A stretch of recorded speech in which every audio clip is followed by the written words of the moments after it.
tiada terhingga untuk Universitas Islam Negeri Wali Songo Jawa Tengah, terutama LP2M yang bersedia untuk mengakomodir perkembangan pemikiran di tengah-tengah masyarakat terkait dengan diskursus Nasabah Alwi yang sudah hampir 2 tahun berlangsung di Indonesia.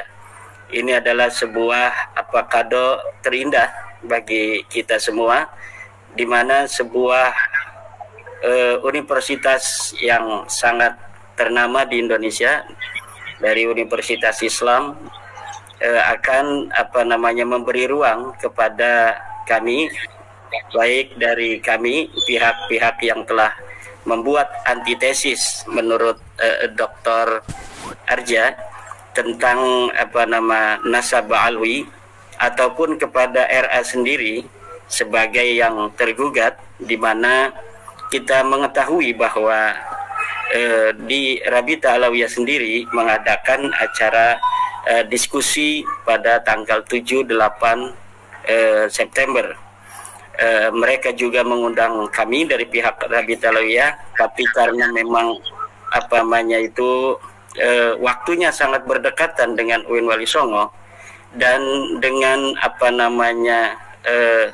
kita menyaksikan di Nabawi TV juga dari pihak RA juga akan bersedia datang ke UIN Wali Songo untuk bersama-sama berdiskusi di sana. Saya kira kita akan mengambil kesempatan yang sangat berharga ini di UIN Wali Songo, baik dari pihak kami dan dari pihak RA, untuk bersama berdiskusi ya. Diskusi itu kan sharing of opinion, jadi kita membagi pikiran. Diskusi itu berasal dari bahasa Yunani, yaitu diskut, yang artinya membagi pemikiran. Jadi kita mempunyai opini, lawan diskusi kita mempunyai opini, maka kita satukan opini itu untuk mencari solusi dari opini-opini yang berbeda. Itu adalah tradisi ilmiah yang sudah kita jalani dari mulai awal masuk datangnya Islam di Indonesia, terjadinya diskursus antar para penyebar agama Islam mengenai metode bagaimana cara menyebarkan Islam. Itu sudah terjadi sangat lama sekali. Jadi biasa-biasa saja adanya diskusi, adanya saling berbagi pikiran. Tidak usah dijadikan hal-hal yang seperti begitu sangat luar biasa. Saya kira diskusi ini adalah diskusi biasa.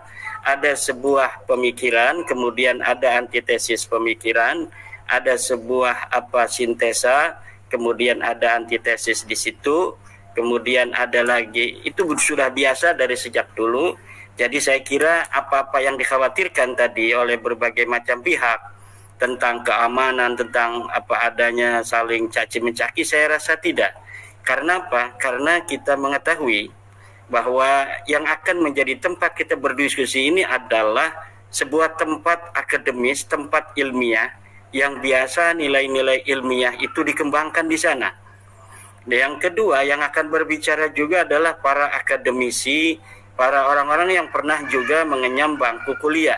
Saya kira tradisi ilmiah yang telah rengkuh di dunia kuliah itu akan bisa untuk diterapkan. Bagaimana terkait tadi misalnya dengan adabul khiwar atau adabul mubahasa, adab-adab diskusi. Saya kira yang akan kita tampilkan baik dari Rabita Alawiyah, dari saya, dari apalagi dari sekelas Profesor Dr. Sumanto Al-Qurtubi, juga Mas Farihin, saya kira hanya hal-hal yang bersifat ilmiah. Di sana tidak ada sebenarnya ini masalah ilmiah yang tidak mempunyai tendensi hal-hal yang lain selain kajian ilmiah. Kita akan membahas secara ilmiah, secara keilmuan, dan saya kira nanti akan ada manfaat. Karena diskusi itu selain juga bagaimana kita itu berbagi pikiran, berbagi opini, kemudian bagaimana mencari solusi, di dalam diskusi juga ada pembelajaran. Karena diskusi di dalam dunia akademis adalah merupakan salah satu metode pembelajaran. Jadi bagaimana tradisi ilmiah, tradisi pembelajaran itu kemudian kita tampilkan di tengah-tengah masyarakat, karena ini juga akan disiarkan langsung secara live oleh YouTube dari UIN Wali Songo, mungkin juga dari pihak-pihak yang lain dari audien, akan ada juga yang telah siap untuk menayangkan diskusi yang mungkin diskusi. Jadi saya kira tidak akan adalah hal-hal yang tidak diinginkan. Kita akan melihat, dan diskusi itu kan bukan pengadilan. Diskusi itu mungkin akan ada kesimpulan, tetapi bukan sebuah keputusan. Berbeda misalnya masalah nasab yang dimasukkan ke pengadilan agama. Sebenarnya ya, ini kita flashback dulu. Kalau masalah nasab itu dimasukkan ke pengadilan agama, itu ada preseden. Dulu di Banten ada seorang keturunan Sultan Banten yang telah bermigrasi ke Surabaya, kakeknya. Kemudian dia ingin diakui sebagai keturunan Sultan Banten yang terakhir dari Sultan Muhammad Safiuddin. Kemudian ada penolakan dari berbagai macam pihak, kemudian diajukan di pengadilan. Ternyata di pengadilan agama itu nasabnya kemudian disahihkan, gitu.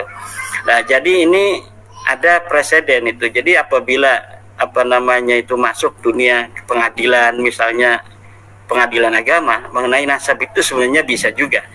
Tapi sekali lagi bahwa yang akan kita lakukan di UIN ini adalah diskusi, sharing opinion. Bahasa Arabnya bisa mubahasah mungkin. Bisa hiwar.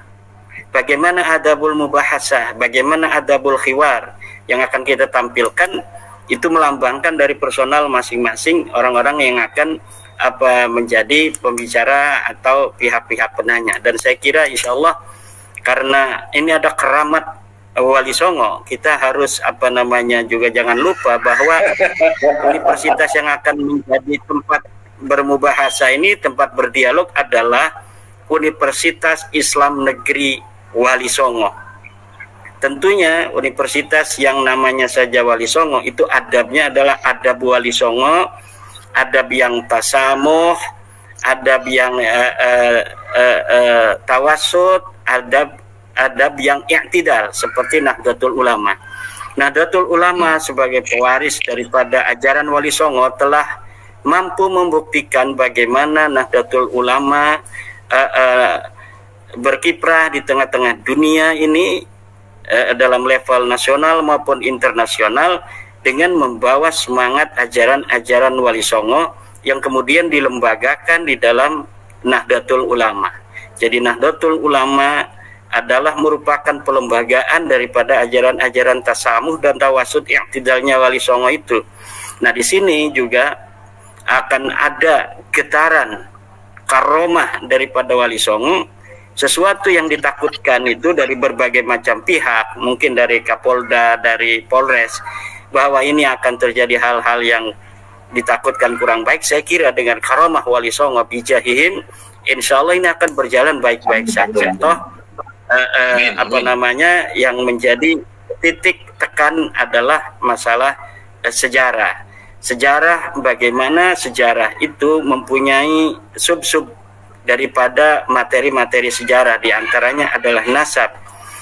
Kalau misalnya Profesor Dr. Sumanto Al-Qurtubi mungkin akan memiliki titik fokus ke bagian migrasi, mungkin karena ada kaitan antara migrasi Ba'lawi ke berbagai macam kawasan itu dengan pengakuan klaim mereka sebagai keturunan Nabi. Mungkin diundangnya saya oleh LP2M itu adalah lebih kepada titik fokus tentang nasab itu. Apakah ada korelasi antara migrasi para orang-orang Ba'lawi ini ke berbagai macam kawasan, kemudian mereka diterima oleh masyarakat di sana, terutama masyarakat yang ada di dalam kawasan Muslim, dengan pengakuan klaim nasab mereka sebagai turun Nabi. Disinilah mungkin nanti titik tekan saya terhadap keabsahan atau batalnya dari nasab mereka ini. Sebagaimana diketahui bahwa saya telah memiliki sebuah kesimpulan ilmiah bahwa Ba'lawi ini bukan keturunan dari baginda Nabi besar Muhammad sallallahu alaihi wasallam. Situlah mungkin nanti yang akan saya bicarakan, dan saya mendengar dari Rabi Ta'lawi akan menyiapkan ahli nasab dan ahli sejarah yang mungkin salah satunya mungkin nanti akan menjadi pembicara, dan yang lainnya akan juga bisa bertanya nanti pada kesempatan itu.